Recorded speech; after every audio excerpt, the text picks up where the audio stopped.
Bismillahirrahmanirrahim. Jami'an. Assalamualaikum warahmatullahi wabarakatuh.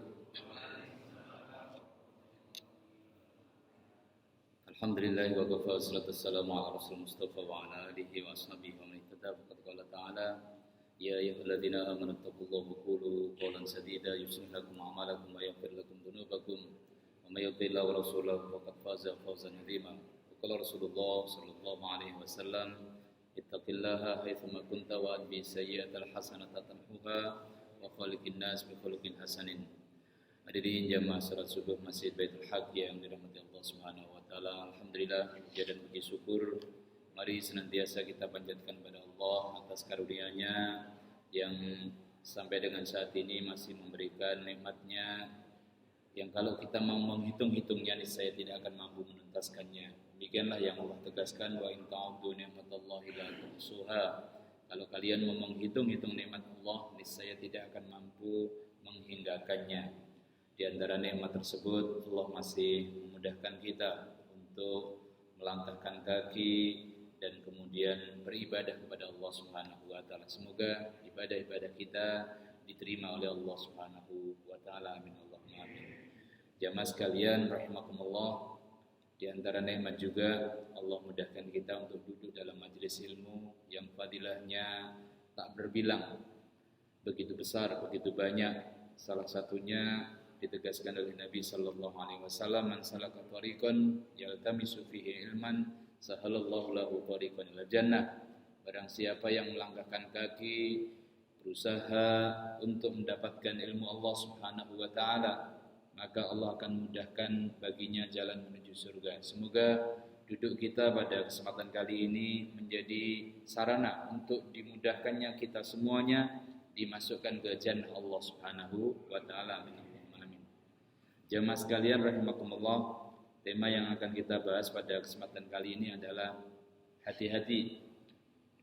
Dosa kepada sesama manusia itu jauh lebih berat. Jamaah sekalian rahimakumullah, para ulama sampai kemudian menegaskan kalau seseorang punya salah kepada Allah Subhanahu wa taala, sangat besar kemungkinannya akan diampuni oleh Allah Subhanahu wa taala ketika dia segera beristighfar dan bertaubat kepada Allah Subhanahu wa taala. Sehingga salah satu dari kriteria orang yang bertakwa itu adalah wa idza fa'alu fahishatan aw dhalamu anfusahum dzakarullah fastaghfaru lidzunubihim. Bahkan ciri dari orang yang bertakwa itu bukan orang yang tidak pernah salah, tetapi kalau orang pernah punya salah, melakukan fahisyah, perbuatan keji dan perbuatan mungkar atau mendolimi diri sendiri, dosa kecil maupun dosa besar.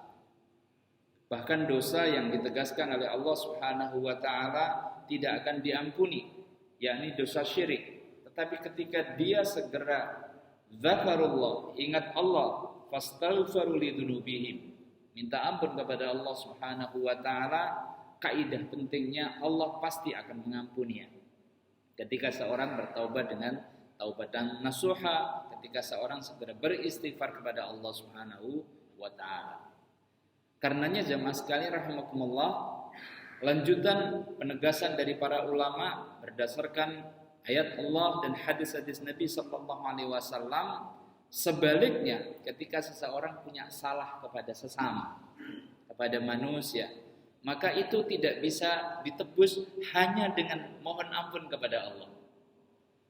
Karena itu menjadi otoritas yang memang Allah berikan kepada sesama manusia.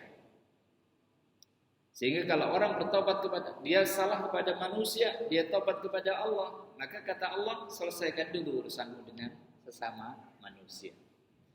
Ketika dia belum menyelesaikan urusannya dengan manusia, maka itu nanti pasti akan dimintai pertanggungjawaban.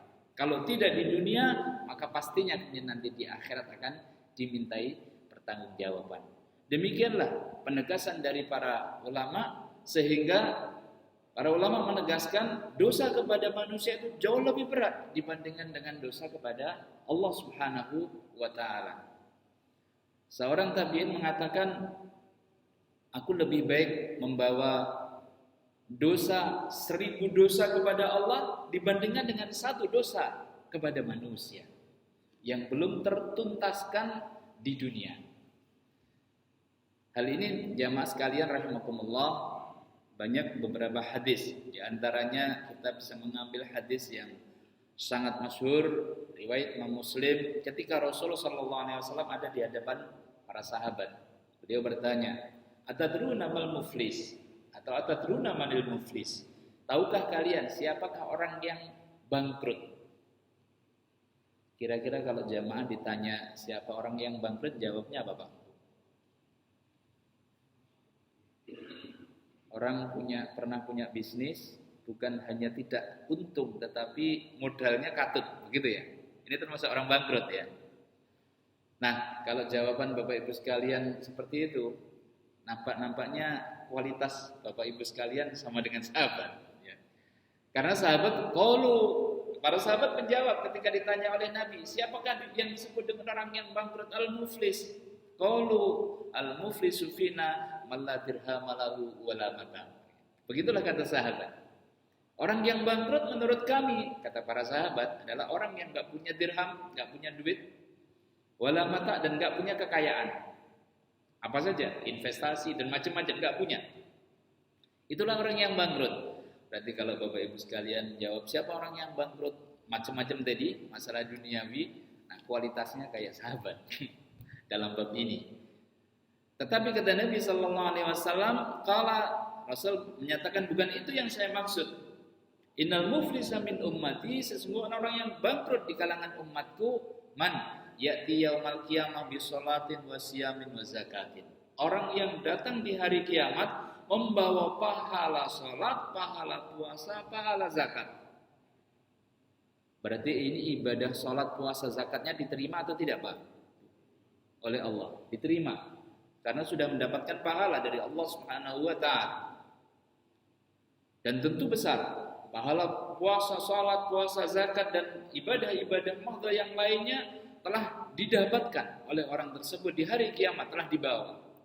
Tetapi wayati waqad syatama hadza wa qadhafa hadza wa akala mala hadza wa safaka dama hadza wa daraba hadza, sampai dirinci oleh Nabi sallallahu alaihi wasallam dalam hadis riwayat Muslim ini. Tetapi dalam kehidupan sesama terhadap sesama manusianya, dia syatama hadza, suka menyakiti orang lain. Menyakiti bisa dengan ucapan, bisa dengan sikap, bisa dengan fisik dan sebagainya. Bisa dengan lisan, bisa dengan tulisan. Kalau lisan, syatama hadza, dia menyakiti orang lain, bisa jadi lisannya sangat tajam, bahkan lebih tajam dibandingkan apa? Pedang atau silet. Ya. Ini kalau yang biasa nonton silet, infotainment. Bahkan ketika orang kemudian dia bersama dengan sesama, dia menyakiti, ternyata ini menjadi catatan merah oleh Nabi Sallallahu Alaihi Wasallam. Yang kedua, waqadhafa hadza, menuduh orang lain. Qadhaf, bahasa Arabnya menuduh itu qadhaf, tapi dalam bahasa Indonesia istilah yang paling populer apa, Pak? Menuduh orang tanpa bukti atau menuduh dengan tidak bukti kuat, atau dengan menuduh yang tidak terjadi. Apa biasanya disebut? Fitnah. Ya. Fitnah bahasa Indonesia, dalam tanda kutip, fitnah bahasa Indonesia. Karena kalau fitnah di dalam bahasa Al-Quran atau bahasa Arab berbeda maknanya. Misalnya wal fitnatu asyaddu minal qatl. Di Al-Quran itu ada fitnah lebih kejam dibandingkan dengan pembunuhan. Yang dimaksud fitnah di dalam Al-Quran itu bukan fitnah dalam bahasa Indonesia yang kita kenal, yang kita pahami, persepsi kita sebagai orang Indonesia ketika mengenal istilah fitnah. Ya. Karena apa? Kalau di ayat 217 dari Al-Baqarah itu, fitnah tersebut saddun an sabilillah wa kufrum bihi wal masjidil haram, menghalangi orang di jalan Allah, kemudian kufur kepada Allah, kemudian menghalangi orang memasuki Masjidil Haram, wa ikhraju ahli, atau mengusir penduduk dari negerinya sendiri. Ya, Itulah yang dilakukan oleh orang-orang kafir, orang-orang musyrik, dan itulah yang disebut dengan fitnah. Sehingga dosanya lebih besar dibandingkan dengan berperang atau membunuh di bulan-bulan haram. Itu penegasan Allah di ayat 217 yang dimaksudkan dengan fitnah. Kembali di hadis riwayat Muslim tadi, wa qadhafa hadza, dan orang menuduh orang lain dalam kehidupan sehari-hari, maka Rasul mengingatkan bahayanya lisan, dan lisan itu tidak bertulang. Lisan tidak bertulang sangat mudah untuk mengatakan kata-kata, mengeluarkan kata-kata. Karenanya banyak orang terpeleset dengan lisan. Hati-hati dengan omongan, hati-hati dengan lisan, karena dia bisa sangat berbahaya. Yang ketiga, kata Nabi, wa akala malahada, memakan harta orang lain dengan cara yang batil. Apa saja? Dalam hadis yang lain di Riyadhus Shalihin juga ada, kita dapatkan barang siapa yang mandolama ida shibrin minal ard, barang siapa yang zalim mengambil sejengkal tanah, maka akan dikalungkan kepadanya sab'a aradin, 7 lapis bumi. Hati-hati ketika urusan dengan tanah, perbatasan dan sebagainya. Kalau salah sedikit, termasuk pihak orang lain, punya orang lain katut dengan kita, itu termasuk kezaliman yang kalau tidak mendapatkan, tidak ditunaikan, diselesaikan di dunia, nanti di akhirat akan dikalungkan 7 lapis bumi kepadanya. Dan begitulah jemaah sekalian rahimakumullah, lanjutan wa akala malahada, memakan harta orang lain. Sehingga yang ketiga ini kita benar-benar butuh sangat hati-hati, di mana Rasulullah SAW pernah menyebutkan dalam hadisnya bahwa ada seseorang yang ikut dalam peperangan bersama dengan Nabi Sallallahu Alaihi Wasallam kemudian meninggal. Rasul menyatakan kepada para sahabat, dia finnar, dia di neraka. Para sahabat penasaran, kenapa ini orang ikut berperang bersama dengan Nabi, meninggal di dalamnya, tetapi kemudian masuk di neraka. Setelah diteliti oleh para sahabat, ternyata ada bagian baju salah satu dari ghanimah yang harusnya dikumpulkan bersama sebelum nanti dibagi oleh Nabi, itu digembol. Tahu digembol ya? Dimasukkan. Na'udzubillah. Wa akala malahada, memakan harta orang lain. Kemudian yang kelima, wa darabahada, wa syafaka damahada, menumpahkan darah orang lain. Yang keempat adalah wa syafaka damahada, menumpahkan darah orang lain, baik sebagai eksekutornya maupun apalagi otak intelektualnya. Saya enggak menumpahkan, tetapi dia menjadi otak intelektual. Na'udzubillah. Hati-hati. Ini juga sebuah kezaliman yang luar biasa besar.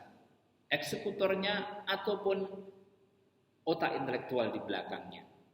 Kemudian wadharabahada, dan memukul orang lain.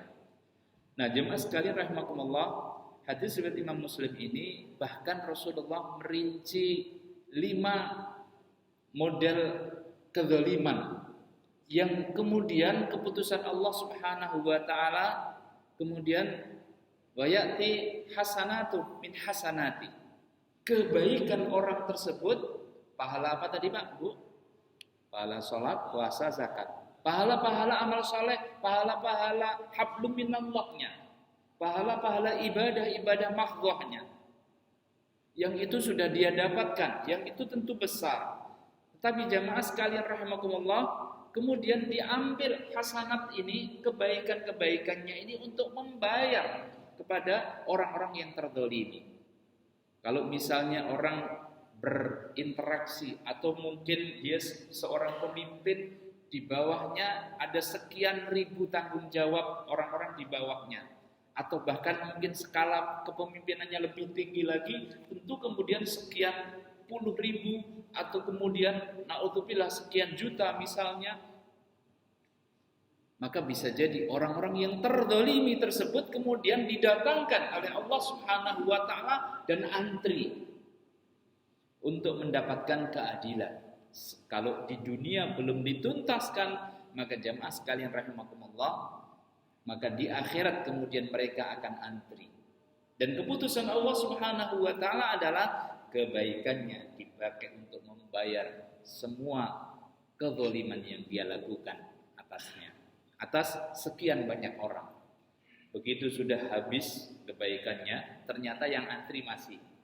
Maka ukhidha min khotoyahu, diambillah dosa-dosa dari orang yang terdolimi tadi untuk kemudian faturih alaih, ditimpukkan atau ditimpakan kepadanya. Faturih finnar, maka kebaikannya sudah habis, tinggallah kemudian bertambah-tambah keburukan dari orang yang didolimi tersebut sehingga dia dilemparkan ke neraka. Hadirin jamaah sekalian rahimakumullah. Hadis ini kemudian memberikan penegasan kepada kita betapa sesungguhnya dosa kepada manusia itu jauh lebih berat dibandingkan dengan dosa kepada Allah Subhanahu wa Ta'ala. Kalau dosa kepada Allah Subhanahu wa Ta'ala kita di malam-malam hari atau di waktu-waktu yang mustajabah dan kapanpun kita melakukan kedzaliman atau kemudian kita melakukan perbuatan maksiat dan dosa kepada Allah, zakarullah fastaghfiru lidzunubihim, segera ingat Allah dan mohon ampun kepada Allah Subhanahu wa Ta'ala. Tetapi terkait dengan kedzaliman kepada sesama manusia, tidaklah cukup hanya demikian. Allah memberikan otoritas kepada sesama manusia untuk menyelesaikannya, sehingga dalam hadis riwayat yang lain muttafaq alaih dan dalam lafaz Bukhari, "Mangkanat indahu madlamatun li akhihi", barang siapa yang seseorang punya kezaliman kepada saudaranya, maka falyatahallalhu minha, mintalah kehalalan kepadanya, mintalah maaf kepadanya. Kalau terkait dengan harta berarti diselesaikan. Apakah misalnya mengambil dengan cara yang zalim, maka segera bayar kembali. Sehingga para ulama mengajarkan kepada kita, kalau demi Allah saya rela membayar berapapun asal kemudian mendapatkan kehalalan, selesai urusannya dengan sesama manusia. Baik urusan harta atau urusan kehormatan atau urusan-urusan yang lain yang terkait dengan 5 bentuk kedzaliman yang dirinci oleh Nabi Sallallahu Alaihi Wasallam tersebut. Sehingga jamaah sekalian rahimakumullah, dari penegasan hadis yang kedua falyatahallalhu itu, maka jamaah sekalian rahimakumullah, oh ya mumpung masih Syawal, ini akhir-akhir Syawal ya. Saya sendiri mohon maaf lahir dan batin kepada jamaah sekalian rahimakumullah.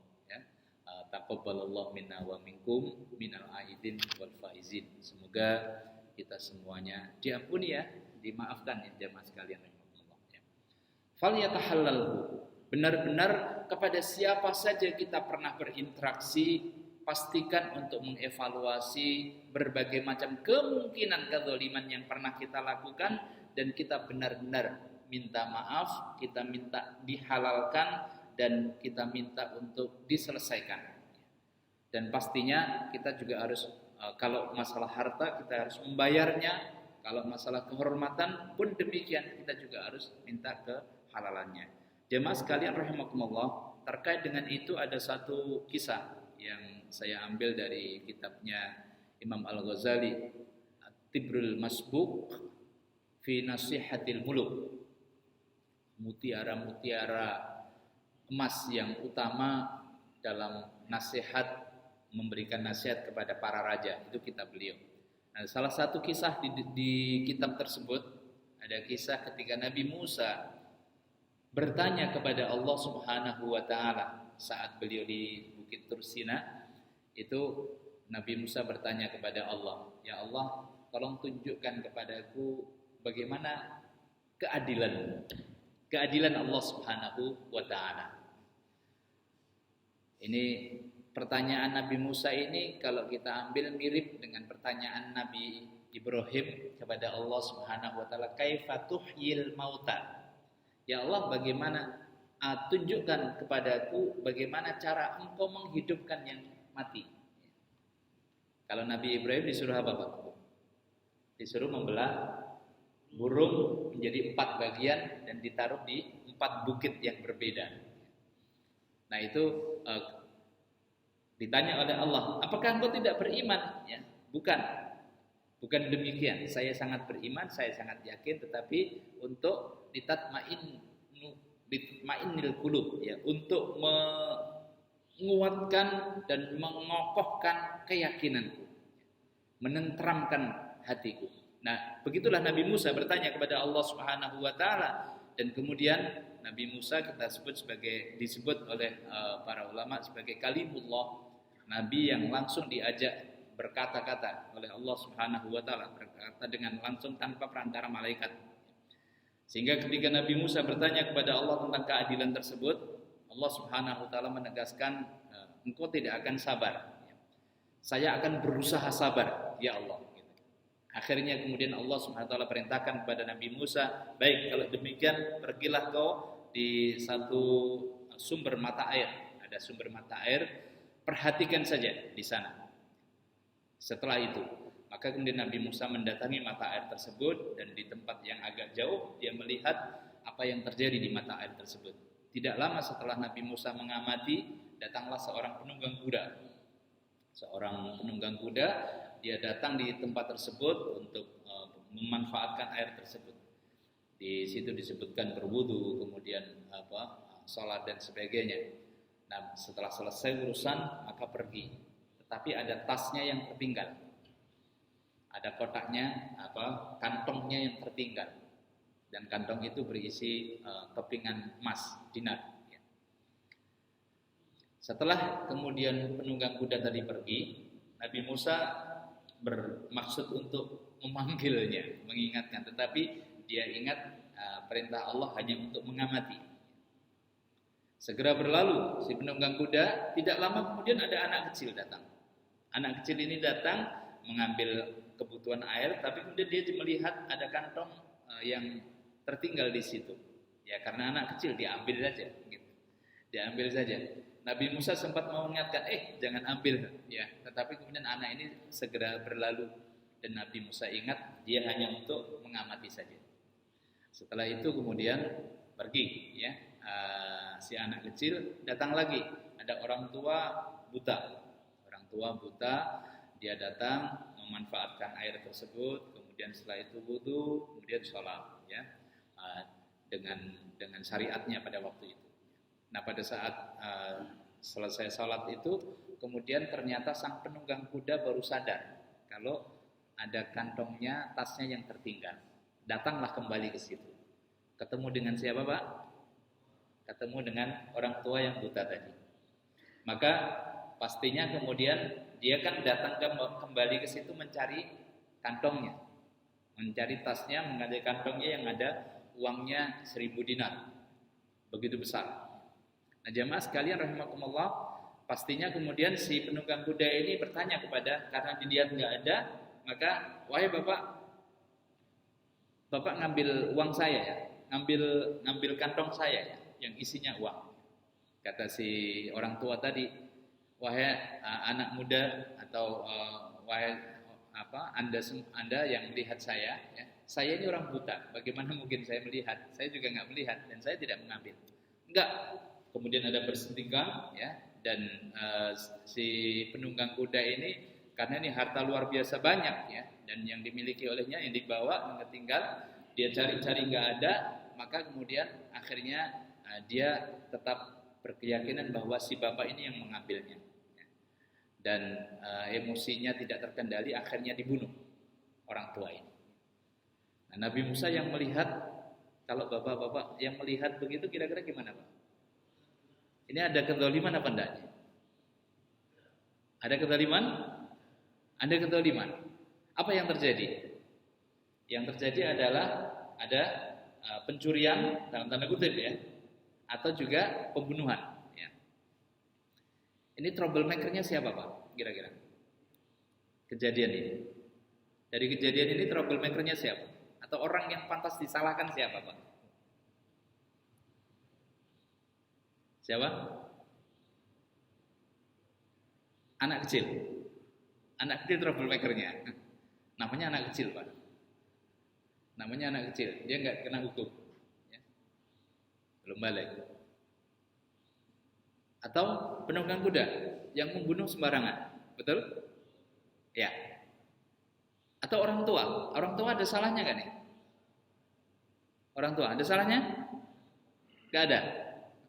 Jamaah sekalian rahimakumullah, tentu bergejolak, berkecamuk di dalam pikiran Nabi Musa. Bagaimana ini bisa terjadi? Apa ini? Padahal saya tanya kepada Allah tentang apa? Keadilan Allah Subhanahu wa taala. Maka Allah Subhanahu wa taala ketika Nabi Musa bertanya kepada Allah Subhanahu wa taala, Allah turunkan Jibril untuk menegaskan dan menjelaskan kepada Nabi Musa. Wahai Musa, ketahuilah sesungguhnya bahwa sang anak ini, sang anak yang kecil tadi mengambil apa? Mengambil uang, mengambil kantong yang isinya uang. Dia sesungguhnya sedang mengambil haknya.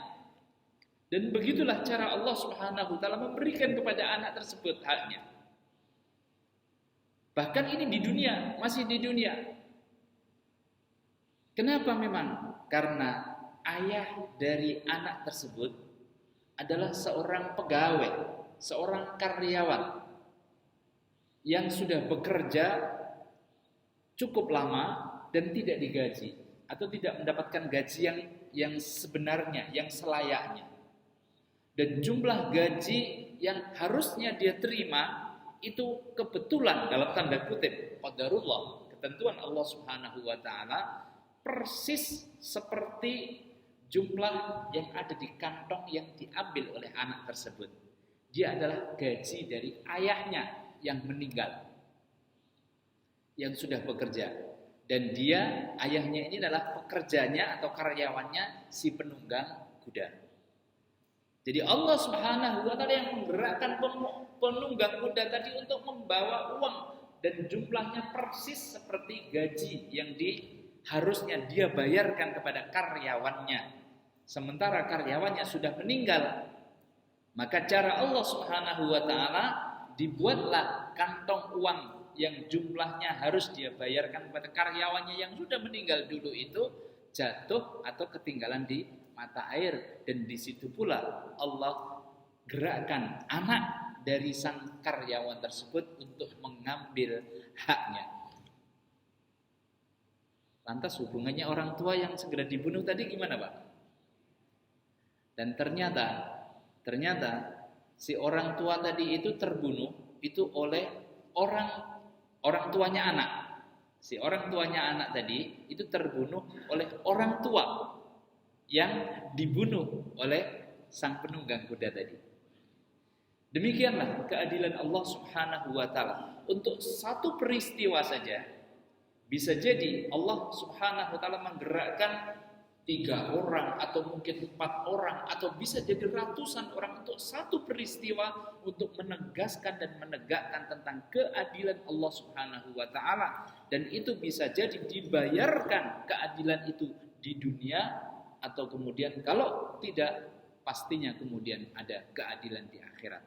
Hadirin jamaah sekalian rahimakumullah, peristiwa ini menegaskan kepada kita betapa sesungguhnya hubungan hablum minan nas ini harus benar-benar mendapatkan perhatian yang sangat serius oleh diri kita, karena memang demikianlah yang Allah Subhanahu wa taala tegaskan di ayat 112 misalnya dalam surat Ali Imran, duriban alaihimudz dzillatu aynama thuqifu illa bihablim minallah wa hablim minan nas.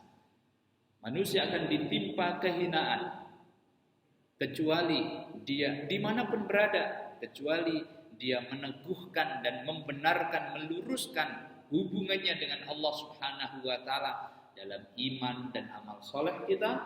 Dan yang kedua adalah membenarkan dan meluruskan hubungan kita dengan sesama manusia, hablum minan nas.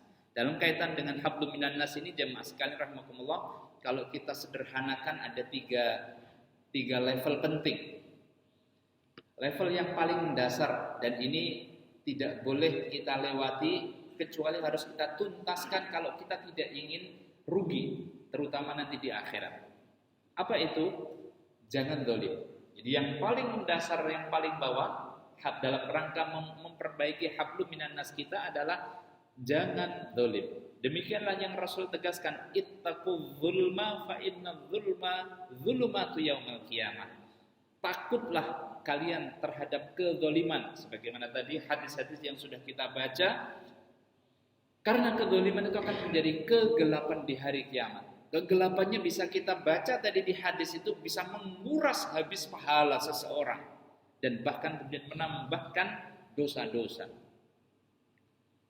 Yang kedua itu kezaliman ini. Jamaah sekalian rahimakumullah, untuk menegaskan lagi ada hadis Nabi sallallahu alaihi wasallam bahwa la tu'addunnal huquqa yaumal qiyamah.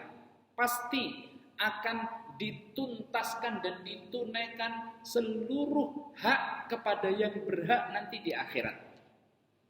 Jadi kalau keadilan di dunia sudah selesai, maka ya sudah, insya Allah bisa lebih mudah.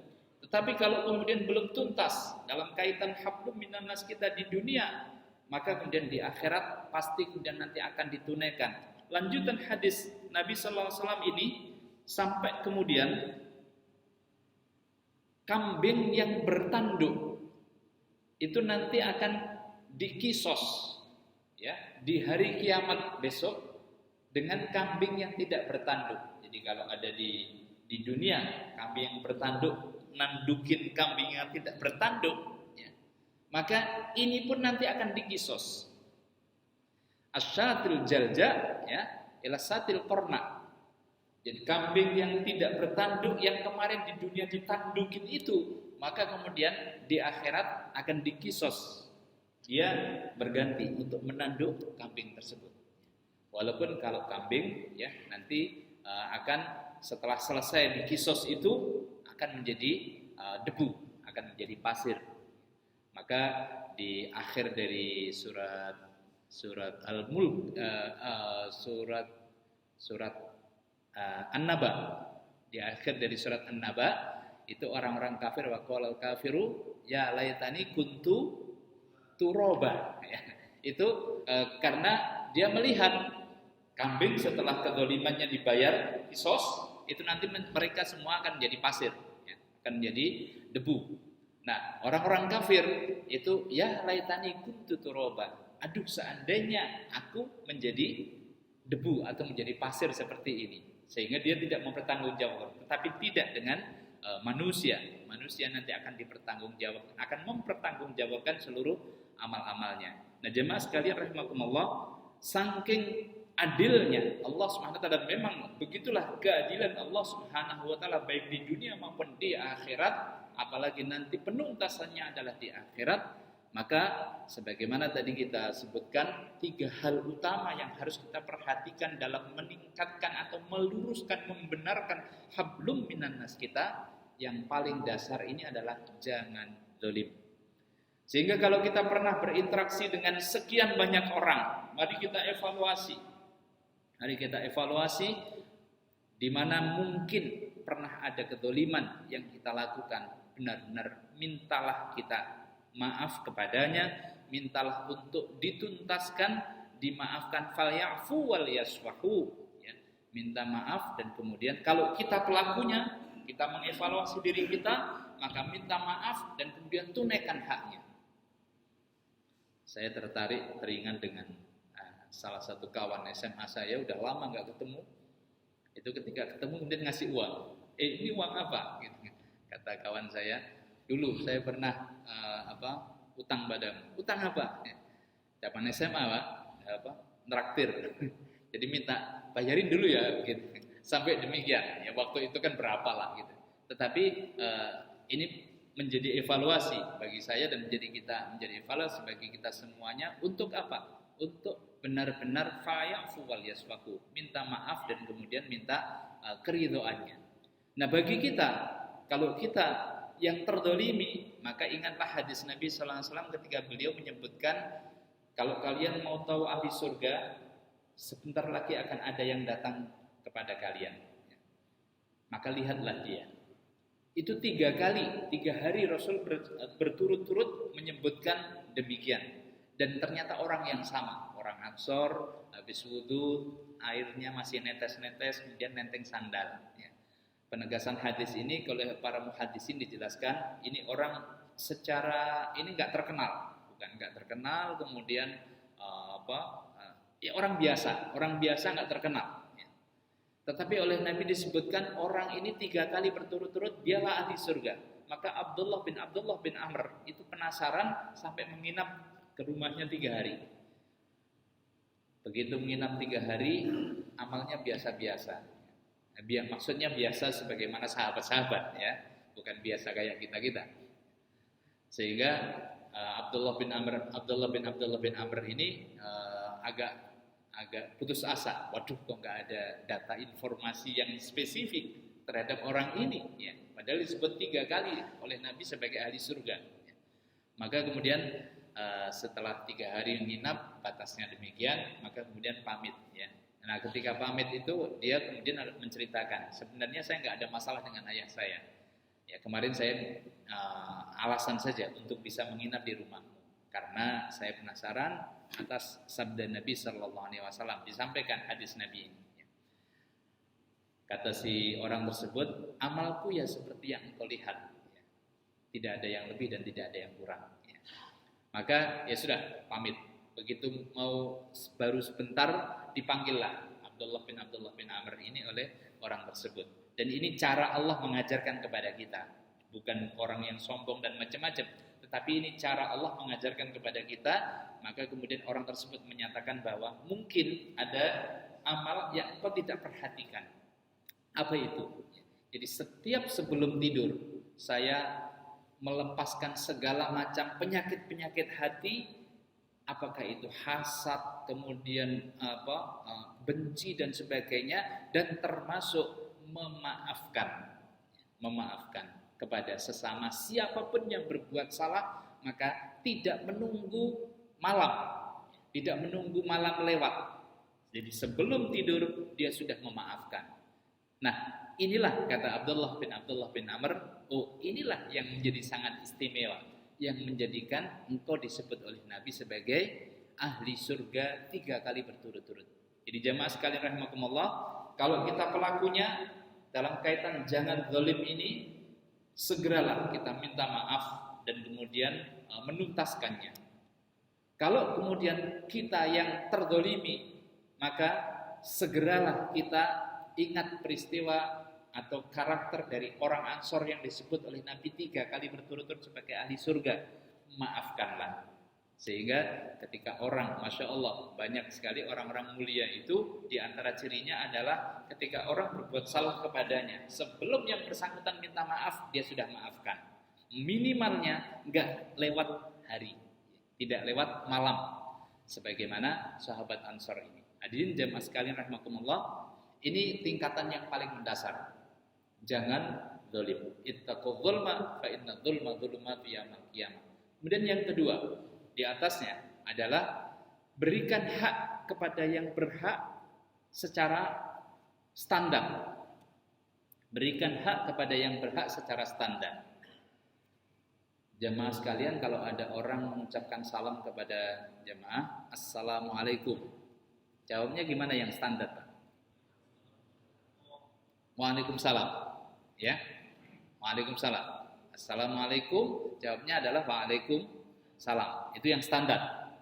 Berikan minimalnya ini yang kedua tadi, itulah berikan hak kepada yang berhak. Adil amanata ila mani tamanaka. Berikanlah amanah itu kepada mereka yang berhak atasnya. Jadi misalnya di antara hakul muslim alal muslim, hak muslim kepada muslim yang lain, disebutkan dalam beberapa hadis, misalnya ada 6, ya. Di antaranya apa? Kalau bertemu mengucapkan salam, kemudian kalau diundang memenuhi undangan, kemudian kalau yang bersangkutan saudara kita muslim sakit, kita mengunjunginya. Kalau saudara muslim kita bersin, kita mengucapkan apa? Mendoakan dengan doa apa? Yarhamu Allah. Kemudian yang bersin mendoakan lagi, yahdikumullah. Kemudian yang ini mendoakan lagi, ya. Kalau masih bujang berarti wazawwajakumullah ya. Semoga bukan ya. Ini sudah sampai di situ ya. Jadi mendoakan ketika bersin.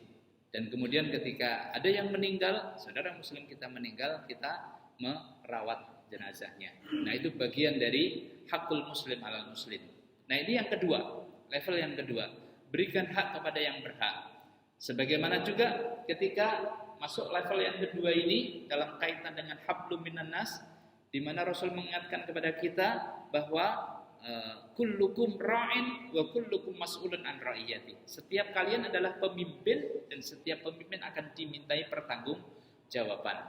Maka jemaah sekalian rahimakumullah, level kepemimpinan dan amanah-amanah kepemimpinan yang melekat di dalam diri kita, tunaikan, karena itu bagian dari hablum minan nas yang kedua tadi. Tunaikan hak sesuai dengan kepada yang berhak dan sesuai dengan standarnya. Kita sebagai pemimpin keluarga atau kemudian ibu-ibu sebagai manajer rumah tangga, disebutkan dalam hadis Nabi wa kullukum ra'in wal mar'atu ra'iyatun war rajulu ra'in dan sebagainya, sampai kemudian ditutup lagi wa kullukum ra'in wa kullukum mas'ulun an ra'iyati. Setiap kalian adalah pemimpin dan setiap pemimpin akan dimintai pertanggungjawabannya. Nah, ini jemaah sekalian rahimakumullah, semua level kepemimpinan yang kita miliki di keluarga, di tengah-tengah masyarakat, atau kemudian di ketakmiran, atau kemudian misalnya lebih tinggi lagi, wali kota, dan seterusnya, maka mereka semuanya akan dimintai pertanggungjawaban terhadap jumlah sekian ribu, sekian puluh ribu, sekian juta yang dipimpinnya. Jangan sampai ada kezaliman tadi pasti, ini sudah yang dasar tadi. Dan yang kedua, jangan sampai ada hak yang mereka harusnya menerimanya kecuali kita menunaikan kepada yang berhak dengan standarnya. Yang ketiga, jemaah sekalian rahimakumullah, adalah sebagaimana ditegaskan oleh Allah Subhanahu wa taala di ayat 8 dari surat Al-Mumtahanah, di mana asbabun nuzulnya adalah ibundanya Asma binti Abu Bakar. Ibundanya Asma binti Abu Bakar namanya Qatilah binti Abdul Uzza Al-Amiriyah. Ayat 8 dari surat Al-Mumtahanah, surat ke-60. La yanhakumullahu 'anil ladzina lam yuqatilukum fid din wa lam yukhrijukum min diyarikum an tabarruhum wa tuqsitu ilaihim. Tidak dilarang.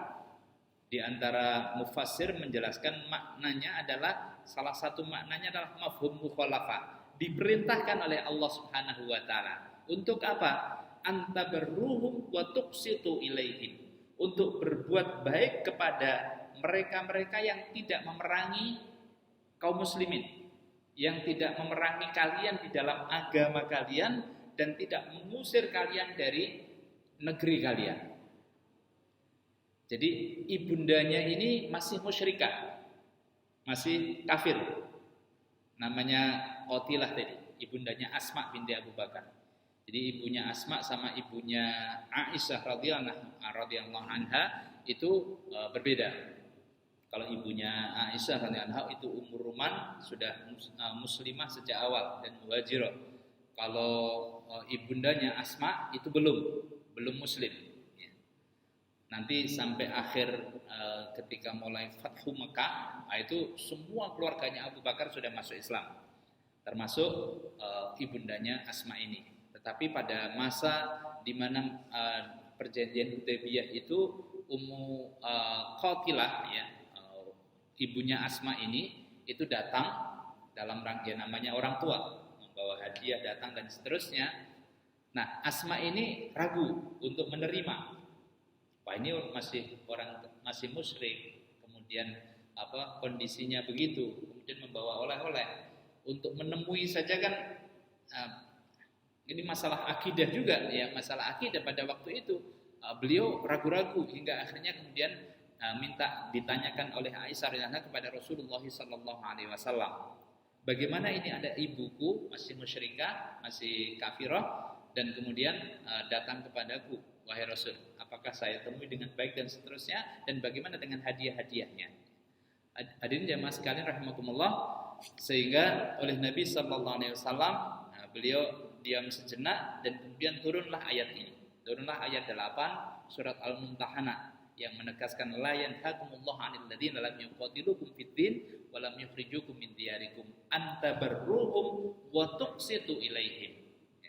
Tidak dilarang, sehingga di antara maknanya juga diperintahkan bahkan kepada orang-orang kafir pun, kepada orang-orang yang masih kafir yang tidak memusuhi dan tidak mengusir dan tidak berbuat jahat kepada orang-orang muslim, kepada kalian, apa diperintahkan untuk apa? Anta berruhum wa tuqsitu ilaihim. Berbuat baik kepadanya dan minimal berbuat adil kepadanya. Sehingga kata Nabi sallallahu alaihi wasallam dari hadis ini, dari ayat ini, Rasul menegaskan kepada Asma binti Abu Bakar, bersilaturahimlah, terimalah dengan baik.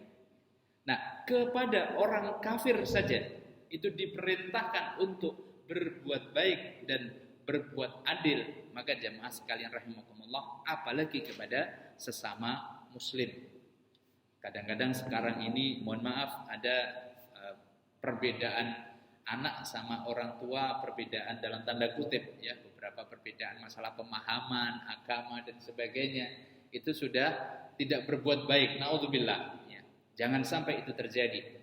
Orang kafir saja, orang tuanya kafir saja, itu ternyata diperintahkan oleh Nabi sallallahu alaihi wasallam untuk bersilaturahim dan berbuat baik.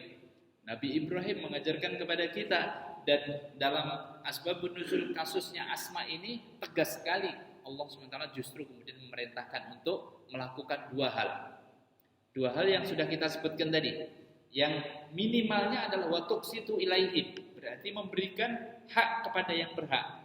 Dan yang ketiga, yang di atasnya anta berruhum, untuk berbuat baik kepadanya. Jadi level yang ketiga di atas dari dua tersebut dalam rangka menguatkan dan membaguskan hablum minan nas kita adalah berbuat baik kepadanya. Jadi kalau contoh tadi standarnya menjawab salam assalamualaikum, gimana jawabnya? Waalaikumsalam. Maka kalau kita ingin meningkatkan kebaikan kita, sebagaimana Rasul sebutkan, khairun nas anfa'uhum linnas, sebaik-baik manusia adalah yang memberikan manfaat kepada sesama, maka tingkatannya tingkatkan lagi. Jangan hanya waalaikumsalam, tetapi orang menjawab assalamualaikum, kita jawab gimana? Waalaikumsalam warahmatullah. Kalau bisa waalaikumsalam warahmatullah wabarakatuh. Sehingga jamaah sekalian rahimakumullah, pada level yang ketiga ini nanti range-nya begitu besar, begitu banyak.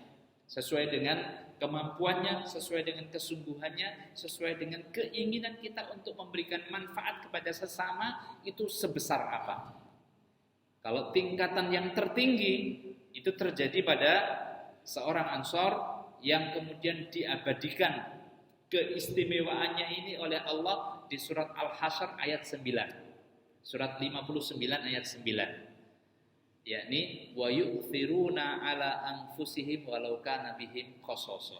Peristiwanya Rasul ada tamu. Tanya kepada beberapa istrinya, enggak ada makanan yang bisa disajikan kepada tamu beliau. Karenanya kemudian beliau bertanya kepada sahabat, siapa di antara kalian yang mau memberikan layanan ya kepada tamu saya? Maka segera saja sahabat Ansor ini angkat tangan, saya ya Rasulullah. Tahukah jemaah sekalian, sahabat Ansor ini ternyata hanya punya satu porsi makanan untuk menjamu tamunya. Sementara anggota keluarganya ada 3, suami, istri, dan anaknya. Apa yang dilakukan oleh sahabat Ansor tadi? Keinginannya yang luar biasa untuk menyambut dan menjamu tamunya Rasulullah SAW, maka mereka membuat drama kecil. Yang pertama, anaknya disuruh segera ditidurkan. Begitu anaknya sudah tidur, suami istri membuat drama seolah-olah sang suami dan istri itu juga ikut makan, ikut menikmati jamuan makan tersebut. Ya mungkin lampunya dimatikan dan sebagainya. Ya. Nah, apa begini? kelotak-kelotak begitu ya. Dalam rangka menjadikan tamunya tetap nyaman, enjoy untuk menikmati jamuannya. Dan benar, sang tamu kemudian menikmatinya. Besok subuhnya Rasul sallallahu alaihi wasallam memberikan kabar gembira bahwa Allah Subhanahu wa taala langsung memberikan pujian kepada engkau. Di ayat 9 dari surat Al-Hasyr atau surat 59 tadi. Walladzina tabawwa'ud dara wal imana min qablihim yuhibbuna man hajara ilaihim. Diawali dengan secara umum orang-orang Ansor, pujian Allah kepada orang-orang Ansor yang mencintai orang-orang Muhajirin dengan kecintaannya yang luar biasa. Secara umum demikian. Kemudian ada yang sangat istimewa, yakni sahabat Ansor tadi yang disebutkan oleh Allah. Puncak dari level yang ketiga tadi, puncaknya itu adalah wa yu'thiruna ala anfusihim walau kana bihim khasasah. Dan dia memprioritaskan saudaranya, membelakangkan atau mengakhirkan kebutuhan dirinya walau kana bihim khasasah, walaupun sesungguhnya dia amat sangat butuh. Tentu jamaah sekalian rahimakumullah, ini tingkatan yang luar biasa ya, yang luar biasa. Tapi minimal kalau kita ingin memperbaiki kualitas hablum minan nas kita, jadilah khairun nas anfa'uhum linnas. Berapapun manfaat yang kita bisa berikan kepada sesama. Dan level yang pertama dan kedua ini tidak bisa ditawar-tawar. Apa tadi? Jangan zalim. Dan yang kedua adalah berikan hak sesuai dengan ketentuannya kepada yang berhak. Baik, jamaah sekalian rahimakumullah, inilah tema bahasan kita. Hati-hati, dosa kepada sesama manusia jauh lebih berat. Dan beberapa hadis yang kita baca ini mengingatkan kepada kita tentang keadilan Allah Subhanahu wa taala. Kalau tidak diselesaikan di dunia, pastinya nanti di akhirat akan ditunaikan oleh Allah Subhanahu wa taala. Sampai-sampai kambing pun itu dikisos untuk keadilan Allah Subhanahu wa taala, apalagi kedzaliman kepada sesama manusia pastinya nanti akan kita juga rasakan, akan ditunaikan oleh Allah Subhanahu wa taala nanti di akhirat kelak. Demikian, mungkin ada monggo.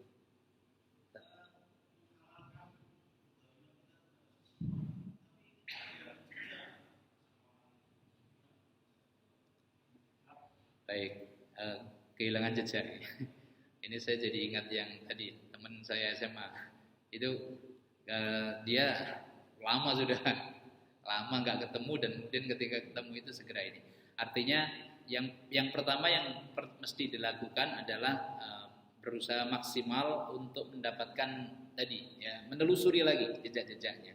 Tapi kalau benar-benar sudah tidak mendapatkannya, tidak benar-benar kehilangan jejak, maka Allah juga Maha tahu kesungguhan kita untuk menuntaskannya. Bisa jadi kalau ada kaitan yang terkait dengannya, apakah keluarganya ataukah siapa yang terkait, ahli waris dan macam-macamnya, mungkin kita bisa berikan dan komunikasikan dengannya ya.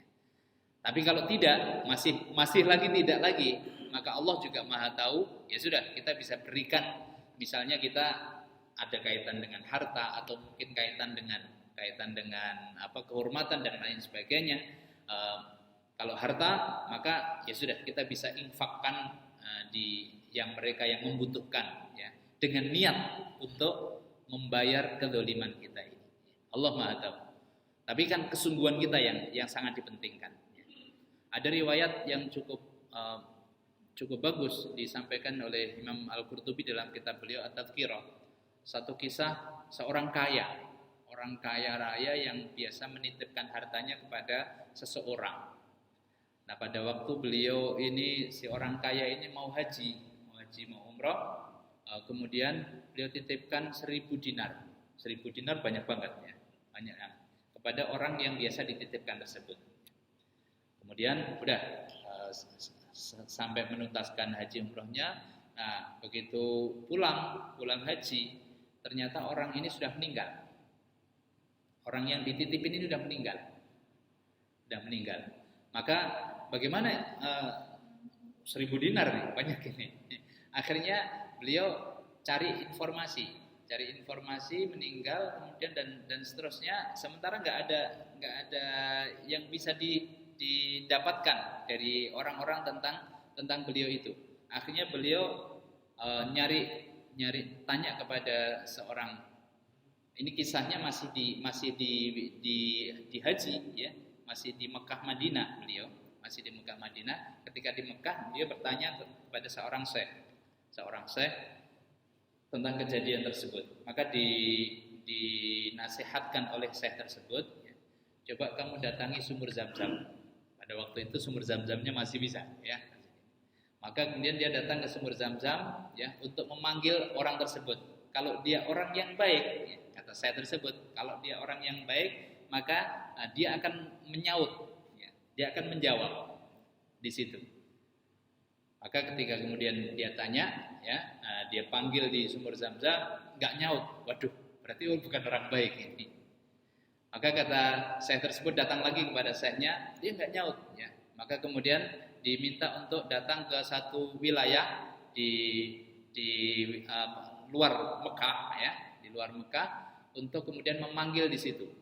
Ketika kemudian benar satu wilayah yang ditunjukkan dia datangi, kemudian dia panggil, maka orang ini menyaut dan ternyata berarti dia orang yang buruk ya. Orang di kumpulan orang-orang yang buruk. Di kumpulan orang-orang yang buruk. Setelah itu kemudian ya, maka ditanya orang tersebut, dia berkomunikasi. Loh, bagaimana kok bisa di sini? Ya. Setelah dia tanya kepada orang tersebut, hartaku ya, hartamu ya, itu saya taruh di sini. Jadi di rumahnya itu ditunjukkan tempatnya. Setelah itu ya kemudian ditanya oleh yang kaya ini, orang kaya ini, bagaimana ceritanya engkau bisa di sini? Ternyata dia disiksa karena dia di kumpulan orang-orang yang tidak baik, dan disiksa karena memutus silaturahim dengan saudara perempuannya. Kalau kau mau menolongku, maka sampaikan kepada anggota ahli warisku dan temuilah saudariku yang saya memutuskan silaturahim, yang dengan itu saya disiksa. Maka kemudian datanglah orang kaya ini ke rumahnya yang dia titipi tadi, dan kepada ahli warisnya ditunjukkan tempat yang sebagaimana dijelaskan oleh orang yang meninggal tadi. Setelah benar adanya, sudah selesai di urusan harta, kemudian orang kaya ini nanya tentang bibinya, saudari perempuan dari orang yang disiksa tersebut, di mana tempat tinggalnya. Setelah kemudian ditunjukkan oleh anggota keluarganya, dia datangi dan saudari perempuannya diceritakan kepadanya tentang saudaranya tersebut. Maka kemudian saudari perempuannya tersebut menangis, kasihan dengan saudaranya tersebut, dan kemudian dia akhirnya memaafkan, hingga begitulah seterusnya, hingga Allah Subhanahu wa taala melepaskan siksaan kepada orang yang tadi disiksa karena memutuskan silaturahim. Kisah tersebut ada di dalam kitabnya Imam Al-Qurtubi At-Tadhkirah, dan saya kira menjadi pelajaran berharga untuk kasus pertanyaannya Ustadz Mul itu adalah ketika kita zalim, maka cari semaksimal mungkin orang-orang yang kita pernah zalim kepadanya dan minta dimaafkan semaksimal mungkin. Bila benar-benar kehilangan jejak, kisah tersebut mungkin bisa jadi pelajaran juga ya. Mungkin dari telusuri lagi anggota keluarganya dan begitu seterusnya, sampai ketika sudah mentok, Allah Subhanahu wa taala Maha tahu, kita bisa infakkan, kita bisa berbuat baik kepada sesama atau orang-orang yang membutuhkan kebaikan kita niatkan dalam rangka membalas atau kemudian membayar kedoliman-kedoliman kita. Demikian insyaallah. Jazakallahu khairan. Cukup ya. Jamaah sekalian rahimakumullah, marilah kita berdoa kepada Allah Subhanahu wa taala, semoga kita ditolong oleh Allah untuk bisa menuntaskan segala macam interaksi kita kepada sesama. Kalau di sana ada salah khilaf, ada kedoliman dan sebagainya macam, maka kita segera dimudahkan untuk membayarnya dan bisa dimaafkan untuk sesama, sehingga Allah Subhanahu wa taala berkenan untuk juga mengampuninya, sehingga pada kesempatan ketika dipanggil Allah kita sudah tuntas masalah kita, dan semoga kemudian mendapatkan balasan terbaik di dunia, di alam barzah, di kubur, kemudian juga di mahsyar, sampai ketika ditegakkan mizan kita mendapatkan timbangan amal kebaikan yang lebih baik, dan kita diselamatkan dari neraka, dimasukkan ke surga Allah Subhanahu wa taala. Amin Allahumma amin. Mari kita sempurnakan dengan kafaratul majlis. Subhanakallahumma bihamdika asyhadu an la ilaha illa anta astaghfiruka wa atubu ilaik. Aqulu qouli hadza. Assalamualaikum warahmatullahi wabarakatuh.